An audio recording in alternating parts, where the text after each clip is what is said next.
All right, Democrats, what grade would you give President Trump on his first year in office? An F. F? Yeah. F. F. F minus. F. F plus, maybe? What does he have to, is there anything he Well, can what do? has he accomplished? What has he done that he should get a good grade for?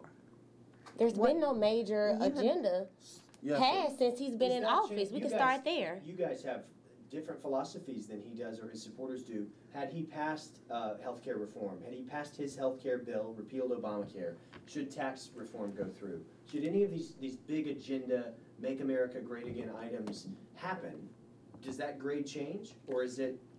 Yes, even though I may disagree with most of the president's policies, I still can agree that he's trying to do something, but in the 10 months in office, the most he's done is undo what President Obama did by executive orders, which he greatly criticized from Obama. Right. So the most that we can give him credit is for reel back or undo some executive order as the same way that Obama got him there. So he's not doing anything on infrastructure, on tax reform, on immigration reform, or on health care. Yeah, I think we have a president that hasn't touched his agenda. His legislation is not getting passed. He can't work with his own party. Right. Instead, he's fighting with them on Twitter and causing uproars in his own party. We haven't even touched on social issues, which... Go ahead. No, I was going to say, I'm a former state house member in this state of Alabama, and there were 105 members of the House. And you have Democrats, you have Republicans. To pass things, even though we had disagreements, there was a level of respect that we had for one another. So I didn't go out and speak ill of somebody, even though I may have disagreed. We may have spoken ill about the legislation, but I didn't call them names. I didn't talk about their upbringing. I didn't talk about how something else they did failed or those kind of things, because you have to go back. You have to go back to them. So we may disagree on an issue, but I have to keep it civil to a certain point because I need to go back. So if I want you to pass something and then you call the head of your own party in the House or the Senate a name, say that they're all kinds of weak and other things, and then you expect your agenda to pass, it shows a short-sighted nature, which is what scares me about this president. There's a short-sighted nature when you understand that what makes America great are also our friends. Those are our allied countries, because we can't be everywhere. And they have been our system of protection. When you diminish that by not giving them the security, and then you say things like, well, you've got to pay us more money.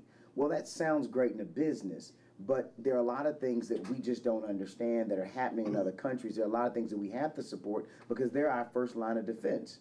You know, when we start talking about North Korea, we got allies between us that'll get hurt long before we get there. And so maybe we go, well, they can't even reach us, but they can reach a lot of people who help and protect us from a lot of different things. And so I'm just saying that whether it's the grade or whatever, he would have to do a lot more to change for it to change my mind, because he's undermined so many things that, whether they were Democrat or Republican, the other presidents set a good standard with. Is the country divided now? Yes. Yes. Oh, Was yeah, it absolutely. was it divided November 9th, 2016, a year ago? To a degree. To a degree. At that point, what did we attribute that division to? A year ago, before Trump, and I know, let's see if we can go back further than his. I think I know. Okay. It was that people just could not accept an African-American president. Is that a consensus among the room? It would be for me. Absolutely. Mm. I mean, They couldn't stand it. There's Yeah. folks that just could not stand it or accept it, and it came out. Yeah, I think Every so day too. when Mitch McConnell says, my goal is to make his a defeated president for Barack Obama, I mean, who in the world says that, number one? Yeah. You respect the office. I respect the office of president, but I'm tired of seeing a reality show every day Yeah. when there are things being overlooked by the national media. And I understand the national media, CBS, is driven by profit. We know that. We understand that. Y'all will zero in on how many people you get to watch your show. I get that. That's human nature. And he is the big #1 show. And while he is doing all his antics and we're not looking at what's going on in Congress, there are bills being passed to take away the 40-hour work week, take away overtime, to take away 401k. 401ks. Oh my gosh. Talk about stripping the middle class. Right. Medicaid. You know, take away Medicaid, you're going to have to get mama and daddy back from the nursing home and start taking care of them because it's going to happen. So we're not talking about that when we should. Right. We're talking about the tweets. Do you think the media is against President Trump? Well, I saw a poll just last week that said 46% of the people polled believe that the media tell lies about Trump. And that's pretty scary. Do you think that? No. You don't think the media lies about Trump? No, I think they repeat whatever he wants them to repeat. He's out there tweeting and doing, So do you think taking the actions he does to get the media Right, attention. and to your point, it's good TV. It's good Yeah. TV. This is Yeah. another smoke screen That's it. by the Republican Party. Every time we want to talk about Trump, they want to talk about the media, they want to talk about Obama, they want to talk about Clinton. The president now is Trump with a Republican-led Congress. There's no excuses for why he cannot get the job done. Anybody that has worked in a nonprofit, has been in a board of director, in a city council, and on the state legislature knows about politicking.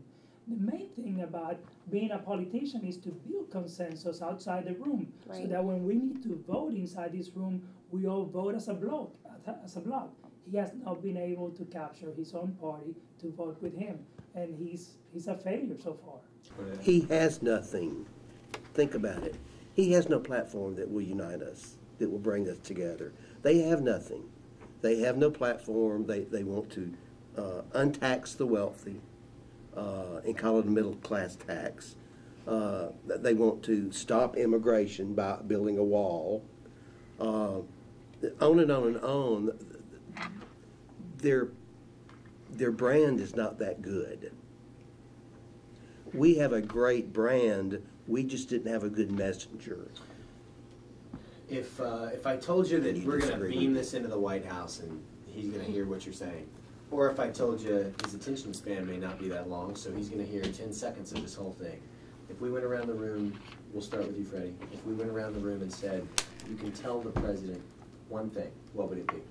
Be nice. Simple as that. Be nice, be kind, try to understand people and bring us together.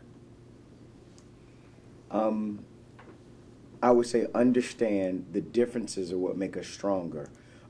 Working together, bringing people together will make us able to fix problems and to deal with the ones that we can't fix immediately.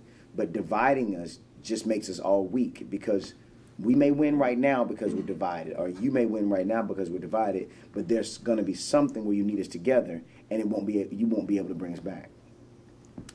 You are the president of all the people. You need to unite us and not divide us. You need to act presidential with respect to your colleagues in Congress and to your fellow man. Treat everyone like they deserve to be treated. Yeah, remember the golden rule. I don't think I can say it any better than these Right. guys have already said it.